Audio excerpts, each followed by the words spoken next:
But then I had this other little song that I had never really spent a lot of time on before, called Going Away. And I was like, I really like how Goodbye ends, and it's a good way to kind of, bookend Roots in a way, because it's like me promising to let go and surrender and give everything up to God. But it doesn't perfectly match or mimic Roots. So I had the idea of, when I started working on Going Away was the last song I wrote in this whole process. And so for a long time I thought Goodbye was going to be the last song. Or maybe You Don't Own Me Anymore. Like Goodbye and then You Don't Own Me Anymore. But then I was like, well, Goodbye's really big. And so maybe I need to put You Don't Own Me Anymore before Goodbye. But like You Don't Own Me Anymore is more of like, it was related because of the pornography concept. But I was like, yeah, I could end it. I want to end it kind of happy. So let's have You Don't Own Me Anymore be the last song. But then it just wasn't fitting. And I talked about that while we were talking about You Don't Own Me Anymore. And so I'm like, I still want to end this album happy. And then as I'm doing this whole process, like thinking about the structure of the album and thinking about rewriting everything, I work on Going Away, and it's the last song I write. And it turned into this really cool thing. I had never really given this song a lot of thought or due justice. I initially wrote it when we were leaving, when I moved out of Kentucky and moved to college in Virginia. And it was just basically...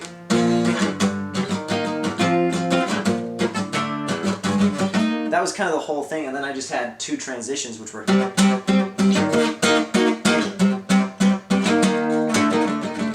And it's like, yeah, I'll do like a palm mute part for the verse. It's the same chords. And then I was like, I like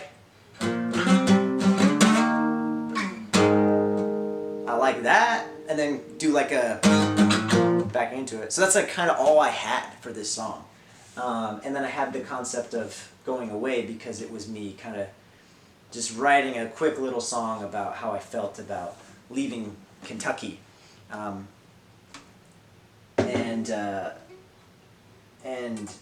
turning that into a little... it wasn't really a very depth. There wasn't a lot of depth to that song. It was just kind of a quick little thing I wrote, just for myself, I guess, maybe as I was leaving. But then realizing, once I decided Roots would be the first song on the album, I thought, maybe Going Away is probably a better way to bookend, or to match the first song. It's probably a more good parallel than Goodbye. And it's only really made possible because of Goodbye. You can only really move forward in your life and go away from sin when you let go of everything. So that big, powerful ending of Goodbye, like, yeah, that's the ending. But yeah, Going Away is the epilogue. You know what I mean? Like, and it kind of matches the first song pretty well too. So it's kind of, I don't know. I'm not a big Lord of the Rings fan at all, and people close to me know that I am not too big on Lord of the Rings. But and one of the reasons why is because you get through these 3 movies, and then they finally do the thing and throw the ring in the lava, and it's over. And it's like, cool, it's over. Like, we won, great. And then it's another, like, 45 minutes of, like, letdown, or coming down the hill and resolving. There's the epilogue portion is too long. So I didn't want to do that with this album. So I made a nice, quick little 2.5 minute epilogue after the big final conclusion. The big story of the album ends with Goodbye, and then we have a nice little epilogue with Going Away. But yeah, I initially wrote it. This song was a pretty much complete rewrite. I kept the line, "There's nothing left to say, I'm going away, I'm leaving behind all the good and bad times." And that's about it. I then kind of went into stuff about, like, I was trying to play off of good and bad times, and then, like, talk about, like, oh, this is the place that I called home, and this is where, Dad would come home and I'd hug him, but it's also, I stayed in my room alone, and, there's the sad parts of being alone in my room, and it wasn't very mature in the way I had written the song initially. So I kind of developed that a little bit and called it, and the next line is, "This is the place where I called home. These are the streets I wandered alone. I said goodbye to all my friends. I hope one day I'll see them again." I kind of kept that. Initially, it was going to be, I said goodbye to all my friends. And then it was, I said, screw you to the rest of them. And I'm like, because it was like, paralleling the good and the bad. And it was like me in my angsty teenage way, like saying, yeah, okay, I'll say goodbye to my friends, but, screw you, the rest of them.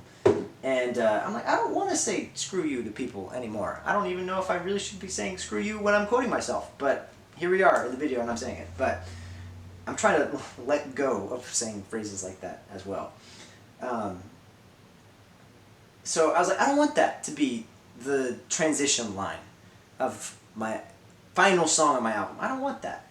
So I kind of kept I said goodbye to all my friends and put it into the, I said goodbye to all my friends. And then I was like, what rhymes with that? I hope one day I'll see them again. Great, that works.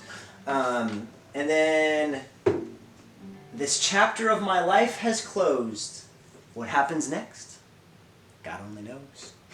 And this is cool too because this is the first time I'll talk about it in this video. I'm also leaving Atlanta. I am moving back to Virginia. God's taking me back up there, I think, to go work on my master's in music production. And my girlfriend's up there too, so it'd be cool to be closer to her. And my family's up there, and so this is just another parallel where, okay, I wrote this song when I was leaving Kentucky to go to Virginia, and now, I moved out of Virginia to come to Atlanta, and so rewriting it, I now have the perspective of, oh, I'm leaving Atlanta to go back to Virginia. So I still have that going away, moving thing, but this time it's like going back. So this chapter of my life has closed. There's nothing else really for me to do here. It's pretty clear that God doesn't want me to stick around in Atlanta anymore for some reason. So if He's taking me back up there, I'm trusting Him and I'll follow Him. So what happens next? God only knows. So yeah, just another cool way of paralleling, wrapping up. I initially wrote this song kind of wrapping up my life in Kentucky, and then this is also a good way to wrap up my life in Atlanta, and also a good way to wrap up the redemption story that has been this album, which is me redeeming those songs I wrote while I was in Kentucky. It was just a very good way, I thought, that this has to be the final song. So, this chapter of my life is closed. What happens next? God only knows. And then I'm trying to keep the ground on my feet. I stole that off of another Goldfinger song. That's Superman. I'm trying to keep the ground on my feet, trying to make the answers more than maybe. So I stole that line. I'm trying to keep the ground on my feet. Although this ending is bittersweet, is what I turned it into. Because this time, I'm going to miss Atlanta more than I miss Kentucky. I made a lot of friends here, and I grew a lot spiritually, obviously, as I've been talking about for the past however long this has been. I grew a lot spiritually here. So I am going to miss some parts of my time here. But I also know what God has next is just better anyway. So I'm willing to accept the future. Although this ending is bittersweet.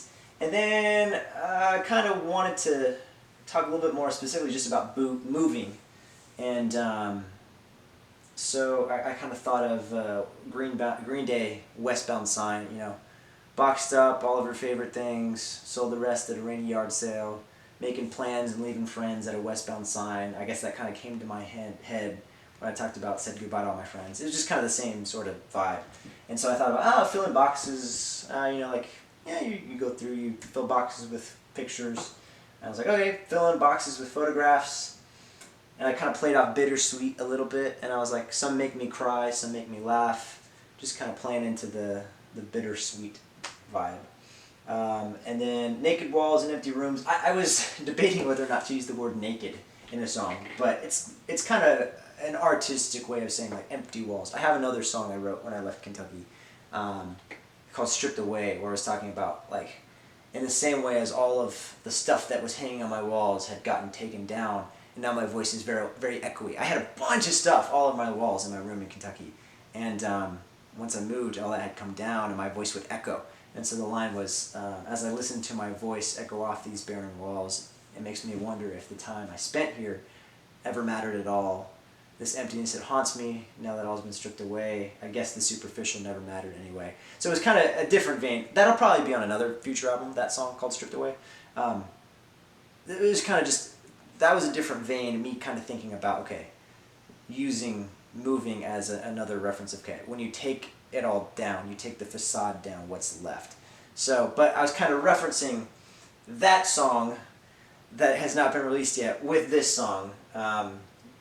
You know, as I listen to my voice echo off these barren walls, I was kind of thinking about that, you know, barren walls, naked walls, like, you know, there's nothing on the walls kind of a thing. So, I don't know. It is what it is. Naked walls and empty rooms can make a place feel like a tomb because, you know, your voice echoes and it's kind of, there's no life to it. You know, a tomb is death, and a room is just a room if it's not been lived in. You know, there's a certain amount of life a person brings to it when they live in a room. But that's the way it's gotta be. Soon it'll all be just a memory.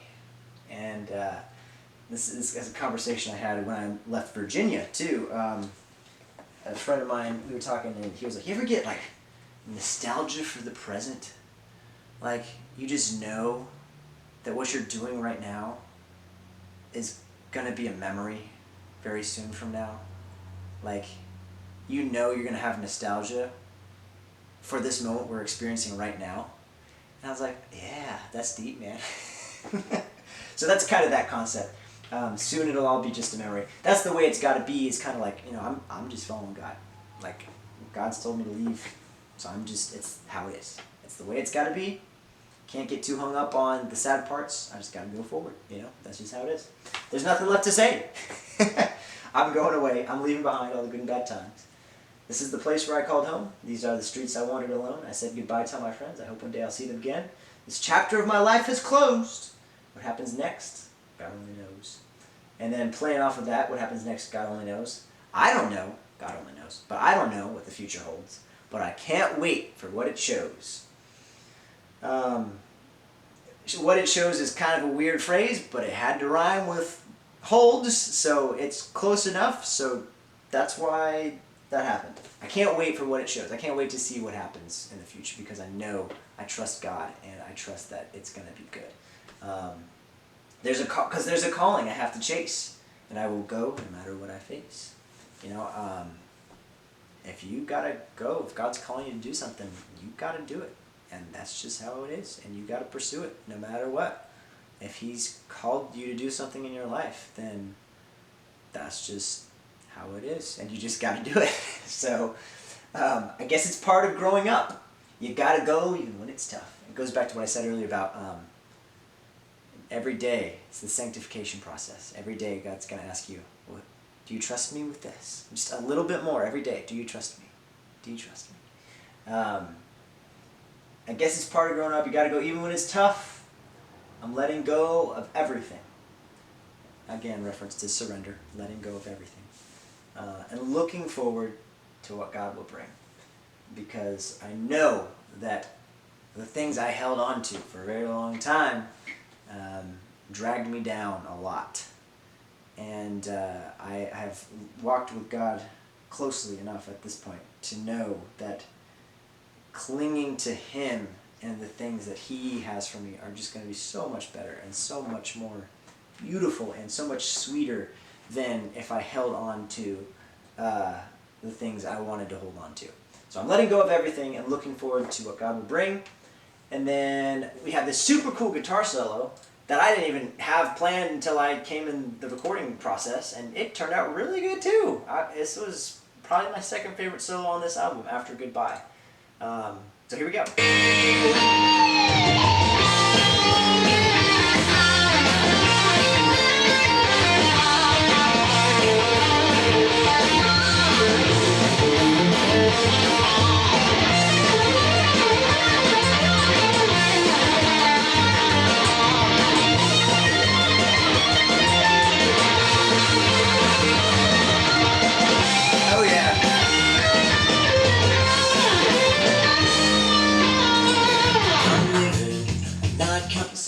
That was mainly improvised again. It's the same kind of process of me just kind of goofing around and playing around with what I like to hear to the backing track and then patching it together. So I really like the, and then I liked the kind of,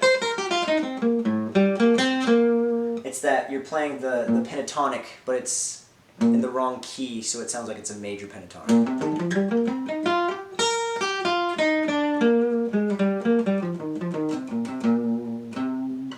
Playing a, what is that? Is that C? We're playing a C pentatonic, but the song is in B flat. So it sounds happy. I don't really know how that works. It's guitar theory. People can probably tell you a little bit better. But I like doing that, playing the wrong pentatonic, or playing a pentatonic scale in the wrong key to make it sound happy. And then again, one of those like Jake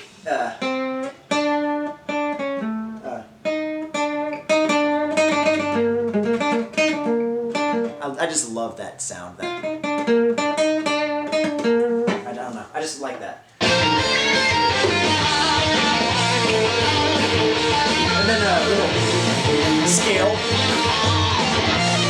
kind of keeping the tension on the.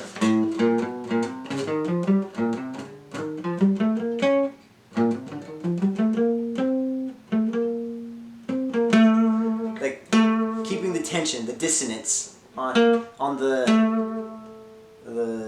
augmented seventh, I guess. The note right before the root. And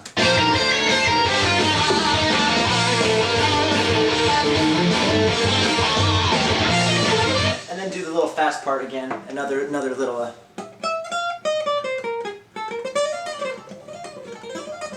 Michelangelo Badio cyclical scale thing.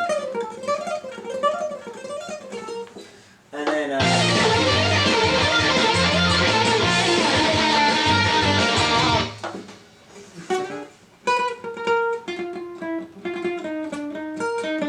again, one of those. I just love that.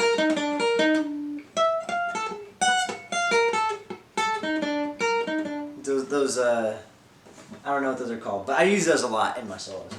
And some tapping. This was played in E flat, so I can do. Kind of change the rhythm a little bit too. And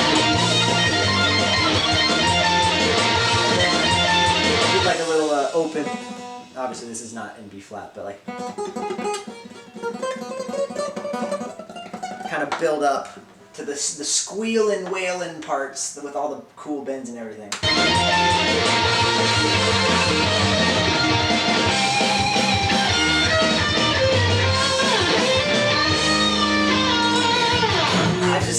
I love that little. It's so good. It just brings you right back down into the bridge. Check the battery. Okay, we're getting close on battery, so I gotta make this quick. But yeah, then we come into like the bridge, as it were. This is kind of taking it down. It's a very similar thing to what I've done in past songs, but kind of.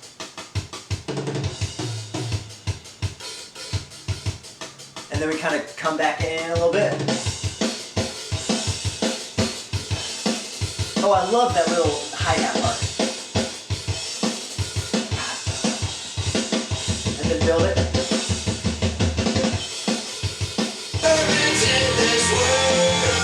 And then, yeah, this little, I'll just do the instruments here for the bridge so you can catch this. So then, and then the guitars do this like, this arpeggio. They play the open. I'm doing well. We're a half step up though.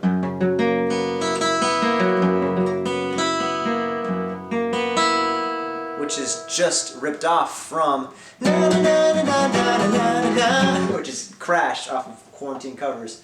How did it go?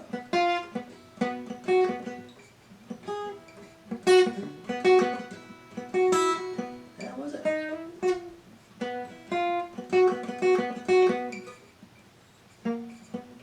That's it.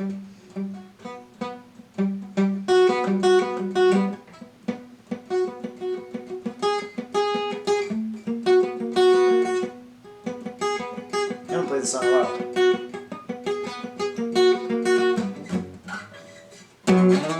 Here you go way too fast. Don't slow down, you're gonna crash. And then it's a one, would you wanna me?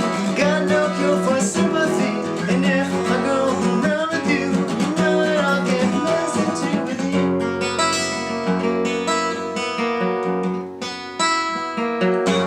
you. That chord is what I stole. And then also, for anybody wondering, it's I think I subconsciously stole from Jamie's Crying, which I'll play that for you right now. This part. You know we're just your humble servants in this world.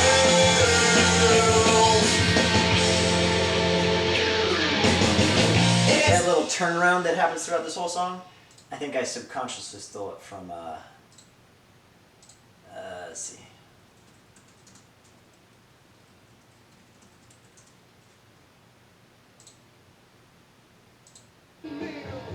Oh, get it, Dave. Okay.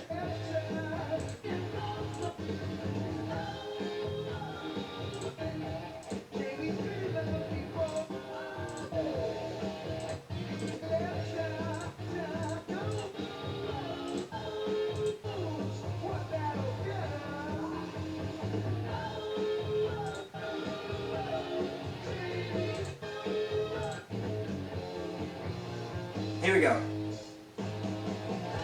That's where I stole it from, was right there. I'll play it again.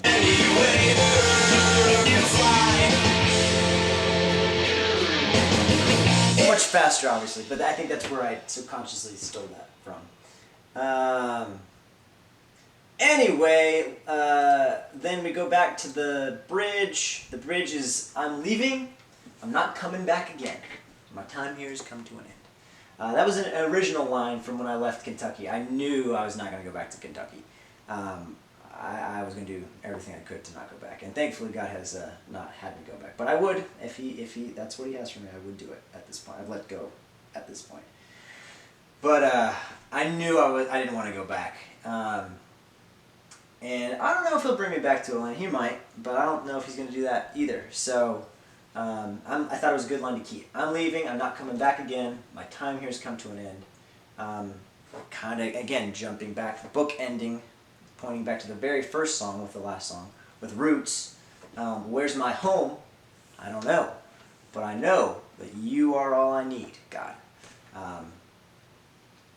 Because again, we'd established with Roots, where is your home? You know, that didn't get answered really in that song. This world is not my home in Roots. We established that, but we don't actually say that I have a home on earth. My home is in heaven. And that's what we get to in this part. I'll be gone for so long, I guess it doesn't matter anyway. Because you'll be in heaven, and that's your true eternal home, which we talked about in 100 Times a Day. So what you call home on earth doesn't really matter. And I like this last line. I pledge allegiance, because I was thinking about, your home, your homeland, America. I pledge allegiance to the flag of the United States of America. I always hated that, because I was like, I don't want to pledge allegiance to a flag. It's not real. It can't save my soul. Like, why would I pledge allegiance to a flag? But I pledge allegiance to nowhere. Just your humble servant in this world. So that's like me finally saying, wherever you want me to be a citizen of God. I am a citizen of heaven. and I am your ambassador here on earth, just your humble servant in this world. That is me coming to terms with, yeah, maybe I don't have a home here on earth. Maybe I don't have any place where I feel like I belong. But I know my home is in heaven, so I will go wherever he calls me to go next. If it's back to Virginia, like he's having me do right now, so be it. After that, I don't know, but I'm trusting God. And then, okay, we're doing good on time. Again, because we had the bridge, it's a very tonal shift. So again, the last chorus this time is different. And I even led into, I changed the rhythm. I also want to point out, I changed the rhythm beforehand a little bit with the bass.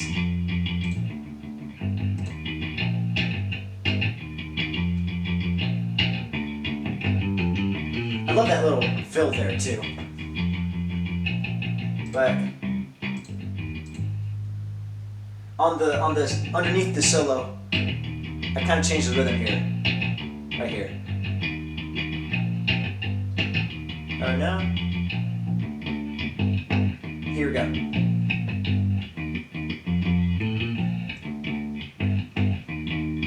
Then that's straight up. That is the rhythm from "Walking Contradiction" by Green Day. There's a lot of Green Day and Van Halen in my my references, I guess, but.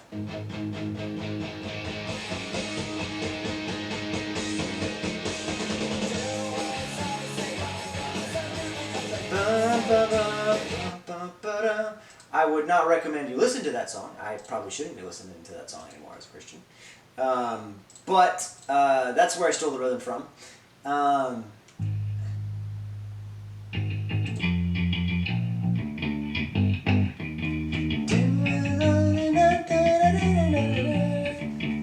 That's where I got that from. So I started planting that seed of that idea underneath the solo to change the rhythm a little bit. And then I did this cool like bass walk too. I've been changing the bass to do like these.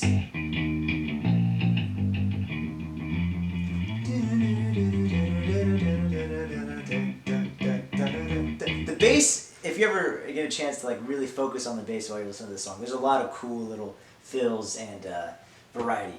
But I really leaned hard into that Walking Contradiction rhythm on the final chorus and just changed it all the way up because again, the bridge is the change, it's the tonal shift. So like let's lean into that musically too, and then also it gave me a time. I was able to, because I did that with the rhythm, I was able to change the words to be a different rhythm as well to match that, and so it's just this cool shift. So we'll get to the. You know we're just your humble servants in this world.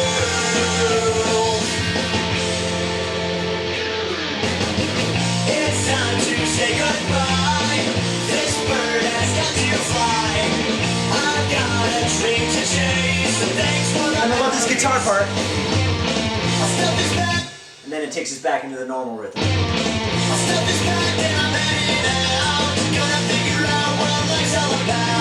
And then the bass holds there. And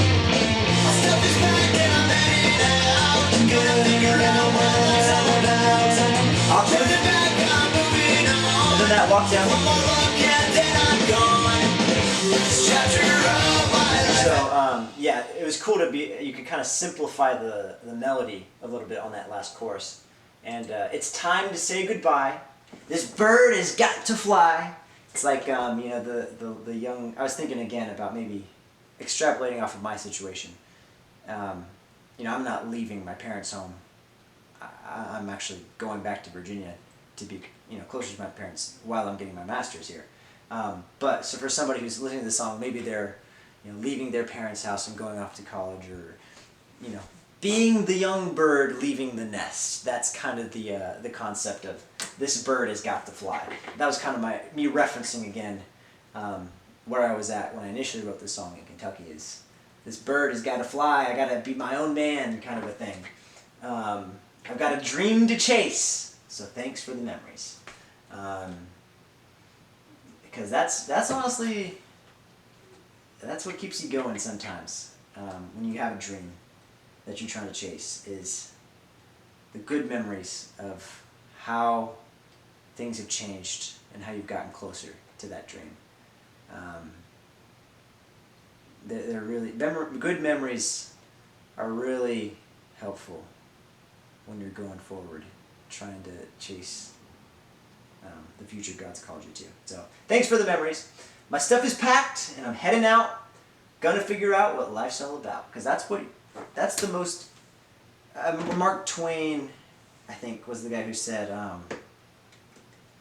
there's two important days in every man's life: the day you're born and the day you figure out why. And I don't know if Mark Twain was a Christian, but that's a very true statement.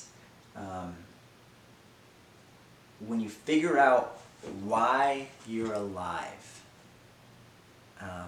that is a very good place to be. And I think a lot of people go to their graves not knowing that.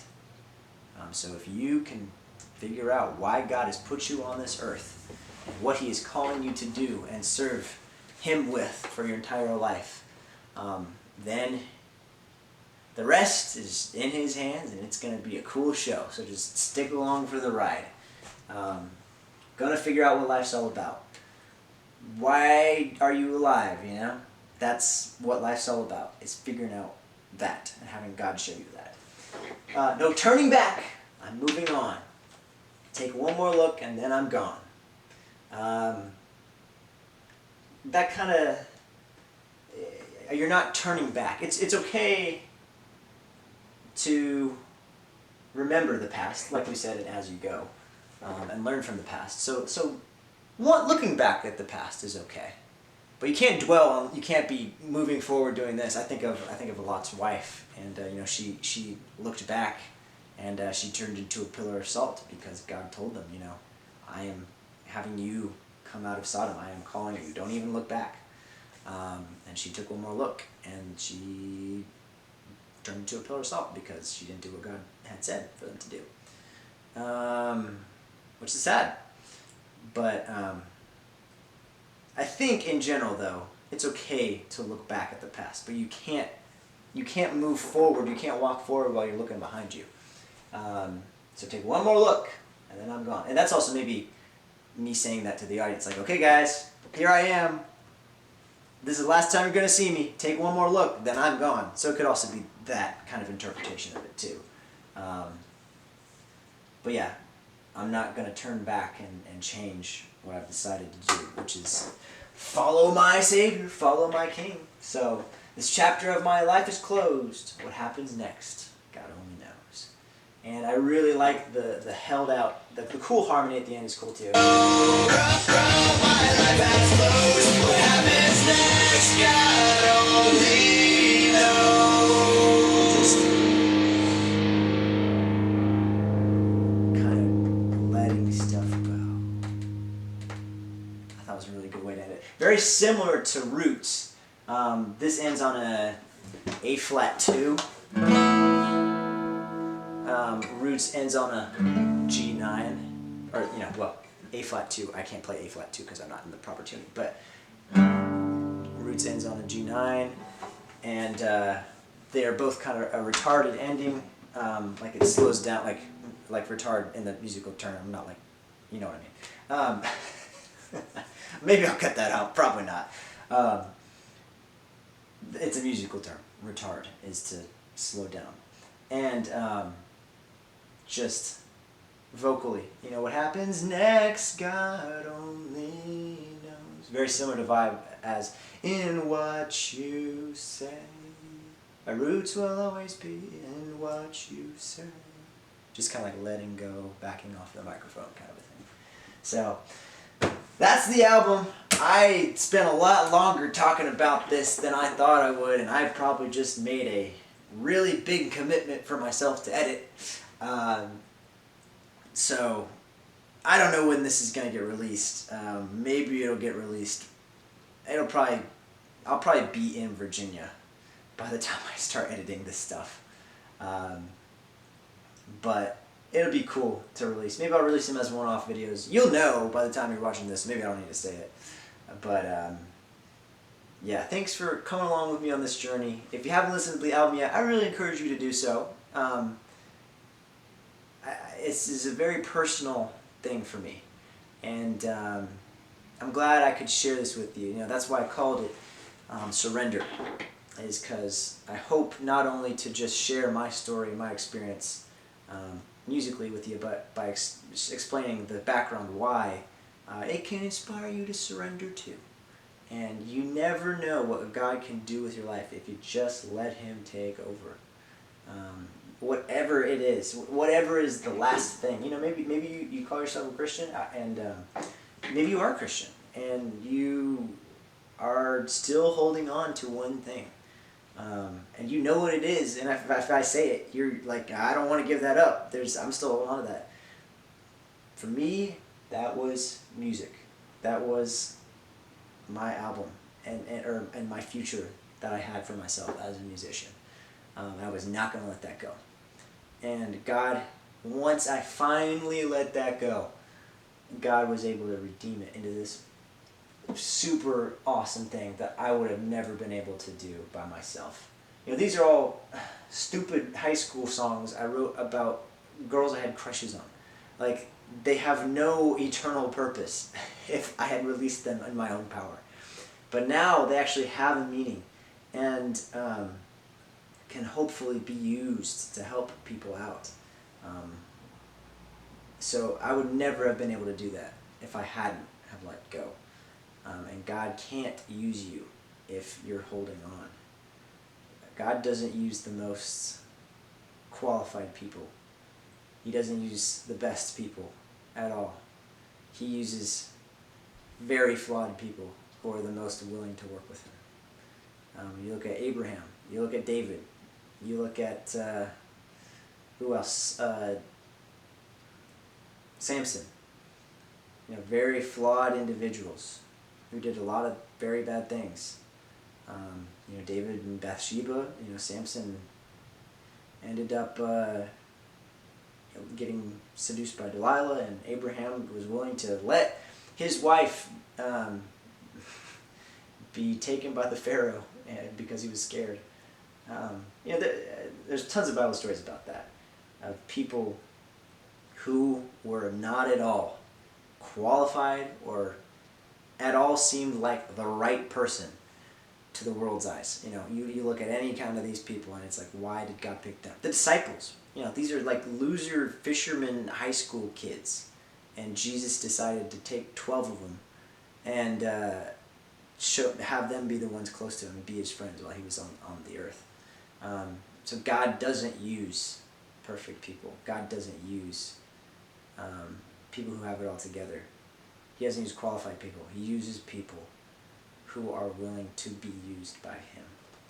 So I hope that by me talking about this album and explaining the things I've learned, it will inspire you to make yourself available to be used by God, and just empty everything you have and let God fill it up. Let go of everything you're holding on to, any bitterness or anger or pride or whatever you want for yourself. And I'm telling you, it's my life is a testimony.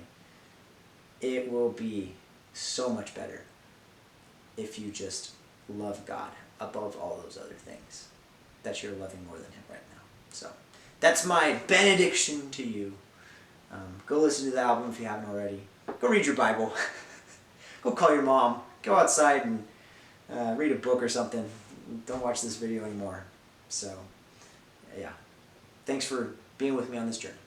We'll see where God leads next.